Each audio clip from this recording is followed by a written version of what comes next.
তো রিজিক লেখা হয়ে গেছে 2 3 নাম্বার লেখা হয়ে গেছে এ ব্যক্তি কি কি কাজ করবে দুনিয়ায়, এ ব্যক্তি দুনিয়ায় কি কি কাজ করবে সব লেখা হয়ে গেছে। এখন যদি একটা চোর বলে যে আল্লাহ পাক আমার তাকদীরে লিখেছিলেন যে আমি চুরি করব তাই আমি চুরি করেছি, এখন যদি একজন ধর্ষক বলে আল্লাহ আমার তাকদীরে লিখেছিল যে আমি ধর্ষণ করব তাই ধর্ষণ করেছি, এখন যদি যারা এই জনগণের কিছু সম্পদ আত্মসাৎ করে খেয়ে ফেলছে তারা যদি বলে আল্লাহ তাকদীরে লিখছিলেন জন্যই দুর্নীতি করেছি, তাহলে কথাটা কি হবে? গ্রহণযোগ্য হবে? এখন যদি দলিল দেয় তাকদীরে তো লেখা ছিল। এই আকীদাটার নাম হচ্ছে জাবারি আকীদা। কি আকীদা? জাবারিয়া। এমন একজন ব্যক্তি উমর রাদিয়াল্লাহু আনহুর দরবারে এসেছিল, চোর চুরি করেছে, ধরা পড়েছে।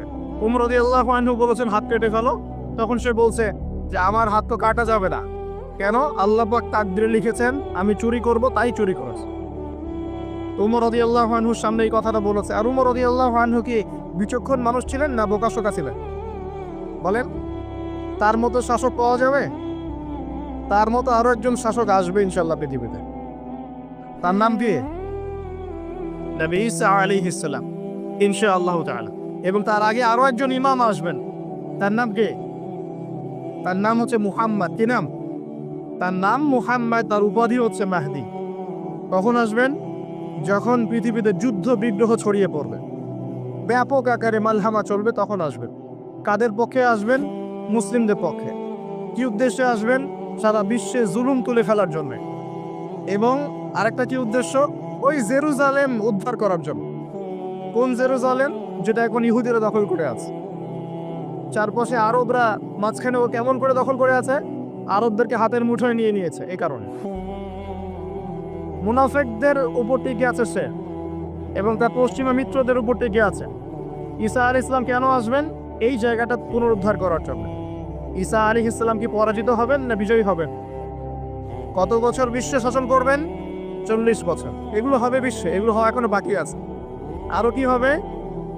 মুসলিমরা কনস্ট্যান্টিনোপল আবার জয় করবে। এই কনস্ট্যান্টিনোপলের মধ্যে ফিতনা দেখা দিবে অচিরেই, মুসলিমরা ওটা আবার দখল করবে ইনশাআল্লাহ তাআলা। আরো কি হবে? বললাম ভূমিকম্পের বছরগুলো আসবে সামনে, এবং মুতায়রুন শাদীদ মহামারীও আসবে। আরো কি? বড় বড় 3টা ভূমিকম্প বাকি আছে এখনো। আগে বলেছি লেকচারে, একটা পৃথিবীর পূর্বে, একটা পশ্চিমে, একটা মাঝখানে। এগুলো এখনো বাকি আছে। বিশ্বে অনেক কিছু হওয়া এখনো বাকি আছে। এখন যা দেখছি এগুলোই সব না, এগুলো চলে যাবে। সময় কি হবে?